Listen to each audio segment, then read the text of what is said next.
Morning guys, Mon here. Today I want to talk a bit about my Trials character. Character is a hero fund that uses the known mechanics of Void Sphere, Toxic Rain and Snare Arrow, but we will get into more detail just after finishing this tournament. So the strategy overall is to just run in, put down your totems, pull the enemies together and try to channel down as many totems as quickly possible so that your team just overruns. This pretty much works all the time. I haven't lost a tournament like 500 silver coins, maybe even more, hard to tell.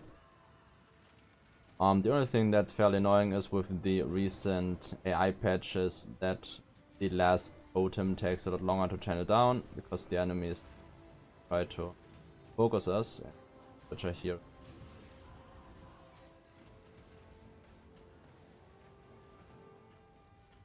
A little. Nice. You can just take down the main totem of the enemy. So we can finish it fairly quickly here. And take a look at the character. This character is a 1 HP character because at this ranking it doesn't really matter at all.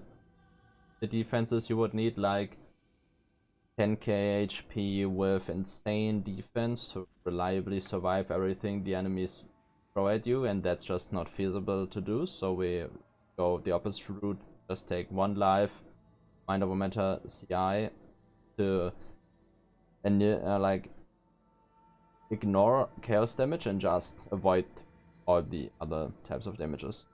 So this character has insane amount of avoidance. We sit at 17k evasion without anything up, which is not all that much, but as soon as we burn flasks, we sit at 33k, and when we activate our grace, we sit at 180k evasion, which is more than enough to evade most of anything.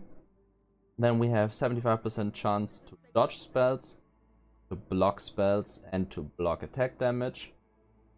We get this by using Guard and a Widow Hail.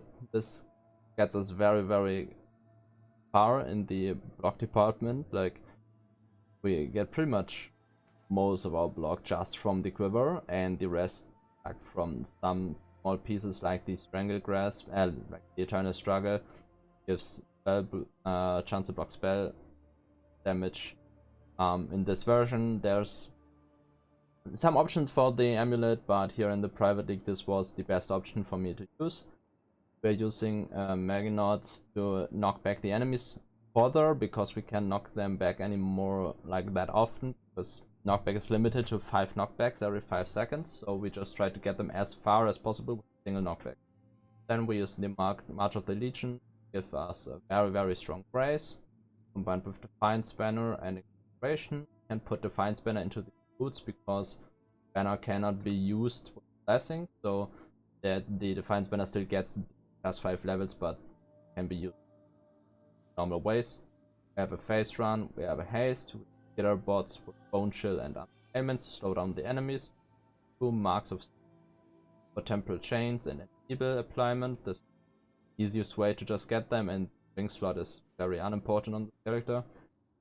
And we've got an Elevor for some spell suppression, and a rare body with spell suppression, dexterity, spell block, and evasion rating, and a servitude with grace effect. You could also use haste effect or movement speed and the Queen of the Forest. This would give us more movement speed, but I feel like this character is fast enough for the mechanic, and I don't really want to have it like more speedy because we might miss more totems and it might. But you can use a few. For the flask, we just the Slip Knight and the Jade for attack speed and evasion rating. We have the same on this side. And then we use a Quicksilver to like reverse totems. From gems, what else we have is a Toxic Rain and a totem setup, knockback and chance to, and an ensnaring arrow with GMP, Mirage Archer, first attacks, blind and maim just to distract the enemies. Then we have a Phantasmal Void Sphere for faster pulls, and Restoration, increased area effect and intensify linked to it. Other than that, That's pretty much the entire character. From the skill tree, we just want to the techniques, some knockback tattoos, a lot of reservation, global defense tattoos, some spell block and attack block tattoos, Eldritch Battery, Chaos Inoculation, Curse, Supreme Ostentation from Hubris. I paired it with some evasion rating, fast duration, spell block, acrobatics to turn all our spell suppression into spell dodge, some evasion nodes, movement speed nodes, Mage Bane to get more like spell suppression, and Supreme Ego to make our haste stronger.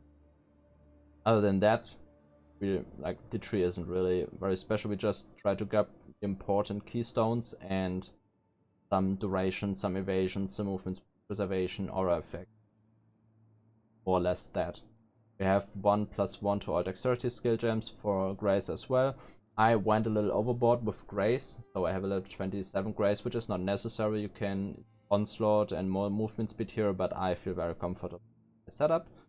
And that's pretty much it about this character. If you have any questions about the character or about the league mechanic, everything else, just drop it down in the comments and see you next watching.